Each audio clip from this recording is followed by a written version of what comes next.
الحمد لله رب العالمين والصلاة والسلام على محمد وعلى آله وأصحابه أجمعين۔ رمضان المبارک میں پیغام قرآن کے عنوان سے جو سلسلہ جاری ہے اس میں آج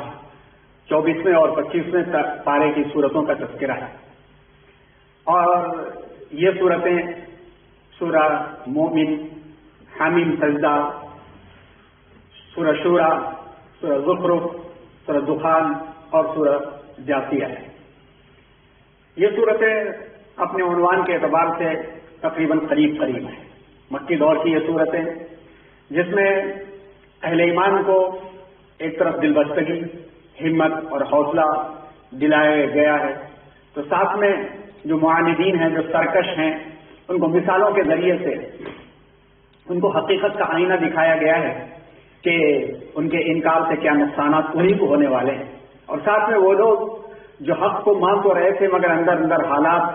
کو بدلنے کے انتظار میں تھے، ان کو بھی حوصلہ اور ہمت دلائی گئی ہے، آر دلایا گیا ہے کہ کیوں چپ بیٹھے ہوئے ہیں۔ جس میں پہلے تو سورہ مومن ہے اور لفظ المومن لیا گیا ہے اسی سورہ کے ایک حصے سے کہ قال رجل مؤمن من آل فرعون، کہ جو حضرت موسیٰ علیہ السلام کے بارے میں فرعون کے دربار میں بل پاس ہو رہا تھا، ریزولوشن پاس کیا جا رہا تھا اور ان کو ختم کر دینے کی سازش ہو رہی تھی، تو اسی دربار میں آل فرعون میں سے ایک شخص تھا رجل المؤمن، اسی سے یہ لفظ لیا گیا ہے۔ اور اس لفظ سے ایک بہت بڑی حکمت نکل کر کے آتی ہے۔ اگر غور کیا جائے پوری سورہ میں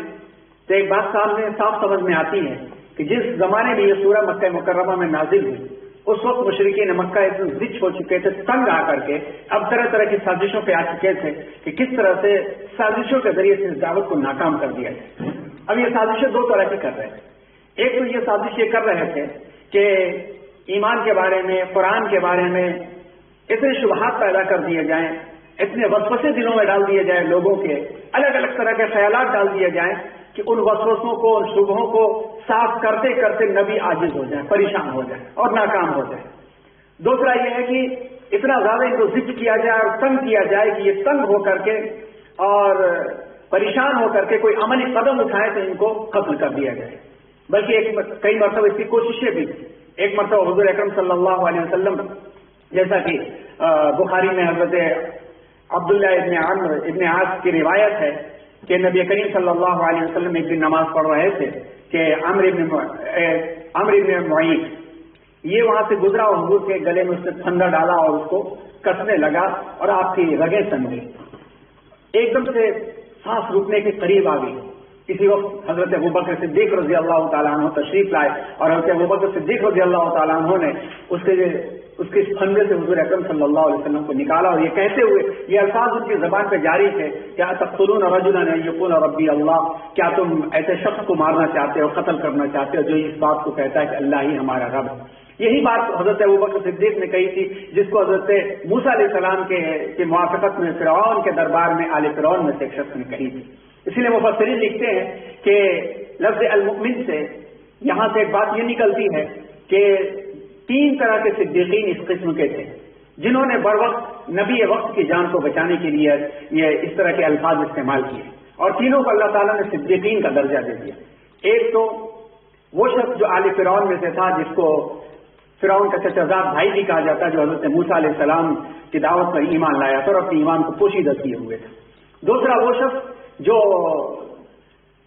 3 نبیوں اور 3 قاصدوں کی تائید کے لیے جس کا تذکرہ سورہ یاسین میں گزر چکا ہے، اس نے تائید کے لیے اپنی جان قربان کر دی، جس کا نام حبیب تھا، اس کو بھی صدیقین میں شامل کیا گیا۔ اور تیسرے سیدنا حضرت ابوبکر صدیق رضی اللہ تعالیٰ عنہ، جن کا لقب ہی صدیق پڑ گیا اور تمام صدیقین میں ان کا سب سے اعلیٰ مقام ہے، جن کے تعلق سے حضور اکرم صلی اللہ علیہ وسلم نے رخصت ہوتے ہوئے یہ فرمایا تھا کہ میں نے دنیا میں سب کا حق ادا کر دیا، ابوبکر تمہارا حق میں رب کریم سے دلواؤں گا۔ تو یہ خاص خصوصیت ہے اس سورہ کی، اور اس سورہ کے اندر یہ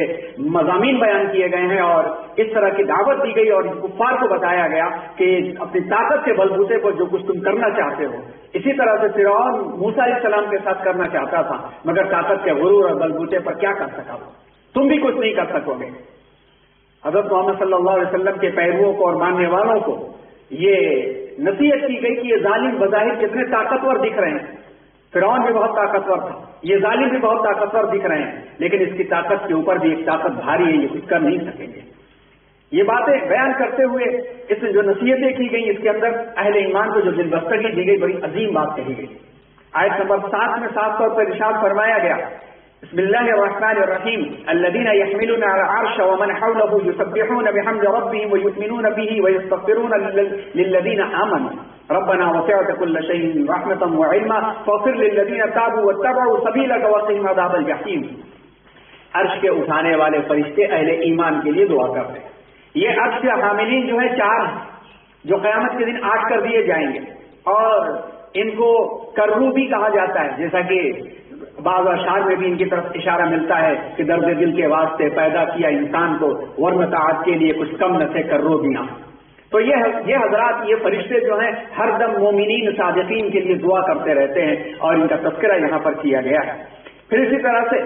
یہ تذکرے کرتے ہوئے آیت نمبر 14، 15 اور 16 میں آپ غور کریں تو وہ خاکہ کھینچا گیا ہے کہ جب روز قیامت سور پھونک دی جائے گی۔ نفخ اولا کے بعد، جیسا کہ اکثر مورخین مفسرین لکھتے ہیں، مفتی شفیع صاحب علیہ رحمہ، اور لکھتے ہیں قرطبی کے حوالے سے بھی، کہ پوری زمین میں نفخ اولا میں جب سب کچھ ختم کر دیا جائے اور اللہ کو کسی کی ضرورت نہیں ہو، جبریل، میکائیل، اسرافیل، اسرائیل سب ختم کر دیے جائیں گے، ان کو بھی بقا نہیں ہے، اور اس کے بعد اللہ رب العزت آواز لگائیں گے۔ وہ آواز کیا لگے گی؟ لمن الملک اليوم، آواز لگے گی لمن الملک اليوم، آج کس کی ملکیت ہے، آج کس کی طاقت ہے، آج کس کی بادشاہی ہے۔ اور آواز کہیں سے پلٹ کر کے نہیں آئے گی، آواز صرف اور صرف پلٹ کر کے آئے گی، للہ الواحد القہار، للہ الواحد القہار، تنے تنہا قہر اور پر قادر اور مالک ایک اللہ کی قدرت ہے۔ بعض مفسرین نے لکھا ہے کہ نفخ ثانیہ کے بعد، دوسری روح پھونکنے کے بعد اللہ آواز لگوائیں گے، اور تمام کے تمام انسان اسی بات کو جواب میں دیں گے۔ یہ اس کا تذکرہ اس میں خاص طور پر کیا گیا، اور 2 مرتبہ آیت نمبر 31 اور آیت نمبر، اسی طرح سے آیت نمبر 82 میں ایک طرح کا مضمون بیان کیا گیا ان لوگوں کے لیے کہ اولم یسیروا فی الارض فینظروا کیف کان عاقبۃ الذین کانوا من قبلہم کانوا هم اشد منهم قوۃ واثارا فی الارض فاخذ اللہ بذنوبہم۔ کیا یہ لوگ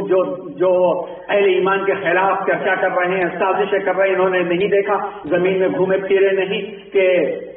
ان لوگوں کا انجام کیا ہوا جو ان سے پہلے تھے، وہ طاقت میں بھی ان سے بہتر تھے، صلاحیت میں بھی ان سے بہتر تھے، اللہ تعالیٰ نے ان کے گناہوں کے بدلے میں کیسی ان کی پکڑ فرمائی، اور اسی بات کو پھر سے آیت نمبر 82 میں بھی دہرایا گیا۔ اسی پر حامیم سجدہ شروع ہوتی ہے سورہ مومن کے بعد، اور حامیم سجدہ کا 2 نام ہے۔ ایک نام تو یہ ہے کہ حامیم سجدہ، یہ وہ سورج جو حامیم سے شروع ہوتی ہے اور اس میں آیت سجدہ بھی ہے۔ دوسرا اس کا نام فصلت بھی ہے، جس میں قرآن مجید کی تعریف بیان کی گئی ہے، کتاب فصلت آیاتہ، کہ قرآن عربی زبان میں یہ ہے اور اس کی آیتیں واضح ہیں۔ اس کے اندر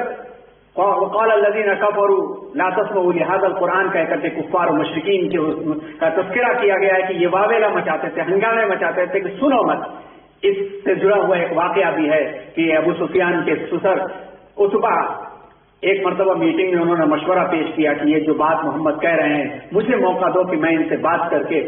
میں انہیں سمجھاؤں۔ یہ گیا اور جانے کے بعد اس نے حضور کے سامنے آپشنز پیش کیے، مال و دولت کی، سیادت اور قیادت اور حکومت کی۔ حضور اکرم صلی اللہ علیہ وسلم نے خاموشی سے سنا، اور خاموشی سے سننے کے بعد اس کی کسی بات کا جواب نہیں دیا، اس کے جواب میں صرف اور صرف حامیم سجدہ کی تلاوت کی۔ وہ ایسا مرعوب ہوا کہ جا کر کے اس نے کہا کہ محمد کو ان کے حال پر چھوڑ دو۔ یہ سبق دیتی ہے سورہ۔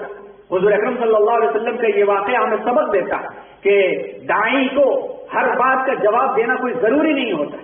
حضور اکرم صلی اللہ علیہ وسلم چاہتے تو منہ توڑ جواب دے سکتے تھے، لیکن آپ صلی اللہ علیہ وسلم نے اپنے کام کو صرف سنا دیا، اپنا کام پیش کر دینا ہی کافی ہو جایا کرتا ہے۔ حامیم سجدے کی یہ خصوصیات ہے، اس خصوصیت کو سامنے رکھا جائے اور اس خصوصیت کے ساتھ ان آیات کو دیکھا جائے اور ان آیات میں کس طرح سے ایمان والوں کی دل بستگی کی گئی ہے۔ آیت نمبر 26 سے لے کر کے آیت نمبر 36 کے درمیان دیکھا جائے، ترجمہ اس کا مفہوم حاضر خدمت ہے کہ یہ نافرمان کافر کہتے ہیں کہ اس قرآن کو نہ سنو اور اس کے درمیان میں شور ہوگا کر کے اس میں رکاوٹ سے ڈالو، ہو سکتا ہے تم غالب ہو جاؤ۔ اللہ نے فرمایا ان کو شدید عذاب سے اور بدترین ان کو بدلے سے ہم دوچار کریں گے جو یہ عمل کر رہے ہیں، اور یہ تو اللہ کے ان دشمنوں کا عذاب ہوگا پر بدلہ ہوگا اور ہمیشہ ہمیشہ اس کے اندر رہیں گے۔ اور پھر جب وہاں پہنچیں گے تو پھر یہ کہیں گے وقال الذین کفروا، کہ نافرمان کافر کہیں گے کہ اے رب ہمارے ان لوگوں کو دکھا دے جن کی وجہ سے ہم ناکام ہو گئے تھے جناتوں میں سے انسانوں میں سے، تاکہ ان کو اپنے پیروں پر لوٹ ڈالیں۔ یہ وہ کہیں گے۔ پھر کہتے ہوئے اللہ تعالیٰ دل بستگی کر رہے ہیں، ہمت بڑھا رہے ہیں، ان الذین قالوا ربنا اللہ ثم استقاموا تتنزل علیہم الملائکہ الا تخافوا ولا تحزنوا وابشروا بالجنۃ التي كنتم توعدون۔ بے شک جن لوگوں نے یہ کہہ دیا کہ ہمارا رب اللہ ہے، جو قائم ہو گئے اس کے اوپر، استقامت کے ساتھ قائم ہو گئے، ثابت قدمی کے ساتھ قائم ہو گئے، آزمائشیں آئیں تو آزمائشوں کو بھی انہوں نے پورا کر دیا۔ وَلَنَبْلُوَنَّكُمْ بِشَيْءٍ مِّنَ الْخَوْفِ وَالْجُوعِ وَنَقْصٍ مِّنَ الْأَمْوَالِ وَالْأَنفُسِ وَالثَّمَرَاتِ وَبَشِّرِ الصَّابِرِينَ کے تحت کہ آزمائشوں پر کھڑے اترے تو ان کی مدد کے لیے فرشتے نازل ہوتے ہیں اور وہ کہتے ہیں نہ غمگین ہونا نہ ڈرنا، اور اس جنت کی بشارت مل جاتی جن کا وعدہ کیا گیا تھا۔ اور اللہ کہتے ہیں کہ ہم ہی تمہارے دنیا اور آخرت میں دوست ہیں، تم جو چاہو تمہیں وہ ملے گا، اور یہ بخشنے والے رحم کرنے والے غفور اور رحیم کی طرف سے یہ انعام ہوگا۔ اور بات کہہ دی گئی آخر میں ومن احسن قولا ممن دعا الى الله وعمل صالحا وقال انني من المسلمین، اس سے بڑھ کر کے کس کی بات ہو سکتی ہے جو یہ کہے اللہ کی طرف جو بلائے اور اچھا کام کرے اور کہے کہ میں تو فرما برداروں میں سے ہوں۔ نہ بھلائی اور برائی برابر نہیں ہو سکتی، لا ولا تستوی الحسنۃ ولا السیئۃ ادفع بالتي هي احسن، برائی کا جواب بھلائی سے دو، برائی کا جواب بھلائی سے تو قرآن یہ کہتا ہے۔ میڈیا پروپیگنڈا کر کر کے نئی نئی چالیں چل رہا ہے، اس کا جواب بھلائی سے، خدمت انسانیت کے ذریعے سے، جن مزدوروں اور جن گزرنے والوں کے دماغوں میں بتا دیا گیا ہے کہ خاص طبقے نے کورونا پھیلایا، ان کے گزرتے ہوئے ان کو پانی اور کھانے کی پیشکش، بارڈروں پر پھنسے ہوئے لوگوں کی خدمت، یہ خدمتیں جو ہوں گی یہ اچھائیاں ان برائیوں کو دور کر دیں گی۔ اور پھر فَإِذَا الَّذِي بَيْنَكَ وَبَيْنَهُ عَدَاوَةٌ كَأَنَّهُ وَلِيٌّ حَمِيمٌ، جو جن کے درمیان تمہارے درمیان جو دشمن ہے وہی تمہارے لیے دوست بن جائیں گے۔ اور صبر کی بات کہی گئی، اور پھر کہا گیا کہ شیطان اگر ورغلائے تو فاستعذ باللہ انہ هو السمیع العلیم، اللہ سے پناہ مانگ لو، بے شک وہ سننے والا ہے اور جاننے والا ہے۔ اور اسی طرح سے سورہ حمیم سجدہ مکمل ہوتی ہے، سورہ شورى کا آغاز ہوتا ہے، اور سورہ شورى کی 38ویں آیت سے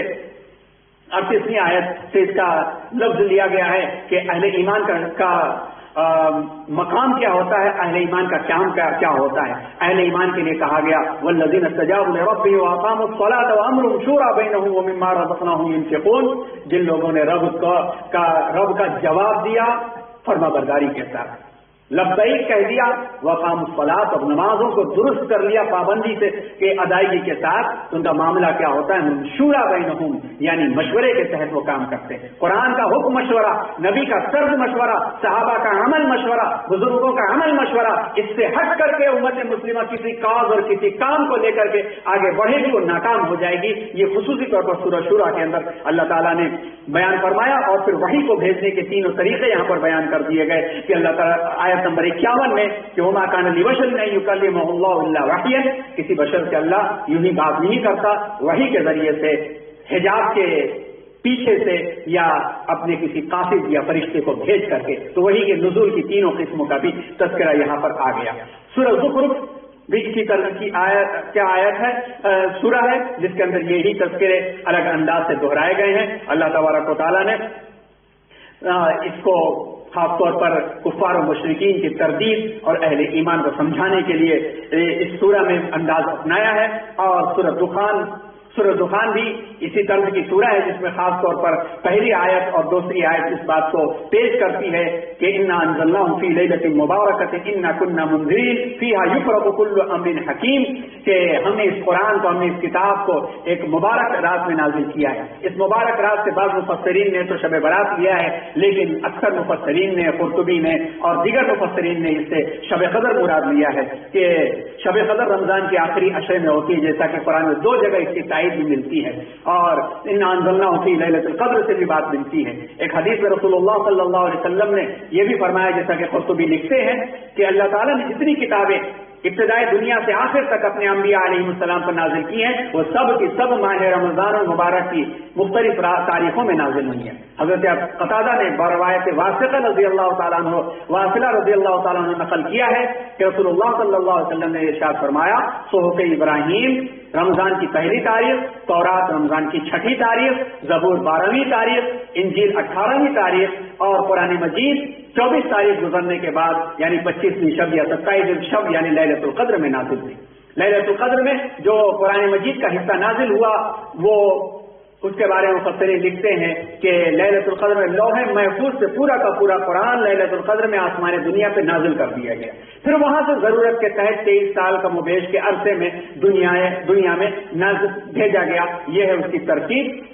جس کے بارے میں سورہ دخان میں فرمایا گیا، اور اس کے بعد آسمان و زمین کی تخلیق کے بارے میں اور آسمان کی تخلیق کے بارے میں یہاں پر تذکرہ آتا ہے۔ پھر اس کے بعد سورہ جاثیہ میں جو بات کہی گئی وہ بڑی اہم بات ہے، اور وہ بات ہم سب کے لیے قابل غور ہے۔ وہ قابل غور کیا ہے کہ افرأيت من اتخذ إلهه هواه وأضله الله على علم وختم على سمعه وقلبه وجعل على بصره غشاوة ومن يهديه من بعد الله فلا تذكرون، کہ جس نے اپنی خواہشات نفس کو اپنا الہ بنا دیا، اپنی خواہشات نفس کے مطابق جس نے زندگی گزاری تو اللہ اسے گمراہ کر دیتا ہے، اور اللہ اس کے علم کے باوجود بھی گمراہ کر دیتا ہے، اور اس کے کانوں پر کو بند کر دیتا ہے، دلوں پہ تالے لگا دیتا ہے، اور آنکھیں ہونے کے باوجود اسے اندھا بنا دیتا ہے، اور اللہ کے بعد اس کو کون ہدایت دینے والا؟ یہ خواہشات نفس کی غلامیوں نے ہمیں تباہ کر دیا۔ آج پوری امت چلا رہی ہے کہ انسانیت کھانے کو ترس رہی ہے، نئے کپڑے نہ خریدو، باہر نہ نکلو، لیکن اپنی خواہشات نفس کے سامنے دین کوئی مطلب نہیں، انسانیت کا بھوکا پن کچھ بھی نہیں ہے۔ تو ایسی جب گمراہی آ جائے تو پھر کوئی بچا نہیں سکتا۔ اپنی خواہشات نفس کو خدا بنا لیا جس نے، تو اللہ تعالیٰ اسے بھی ہدایت نہیں دیتا۔ اس سورہ جاثیہ کا خصوصی طور پر مطالعہ کریں، اس کے اندر اللہ تبارک و تعالیٰ نے یہ ہدایات دی ہیں۔ تو ان چاروں صورتوں کے اندر گویا 6 صورتیں، سورہ مومن، حامیم سجدہ، شورا، زخرف، دخان اور جاثیہ، ان 6 صورتوں کے اندر اہل ایمان کو بہترین انداز میں دل بستگی کی گئی ہے کہ حالات حاضرہ سے مایوس نہ ہو۔ ان کو ختم کرنے کے لیے پہلے بھی سازشیں کی جا چکی ہیں، فرعون اور دیگر نبیوں کے زمانے میں بھی ان کے دشمنوں نے ختم کرنے کی کوشش کی ہے۔ دور نبوی صلی اللہ علیہ وسلم میں بھی طرح طرح کی سازشیں ہوئی ہیں اور آج بھی ہو رہی ہیں۔ آج بھی ان آیات کا مطلب اور مفہوم آج بھی ویسے ہی تر و تازہ ہے۔ اس پر غور کریں تو ہمیں اس سے بہترین سبق ملتا ہے۔ اللہ تبارک و تعالی ہم سب کو سبق حاصل کرنے کی توفیق عطا فرمائے۔ وآخر دعوانا الحمدللہ رب العالمین۔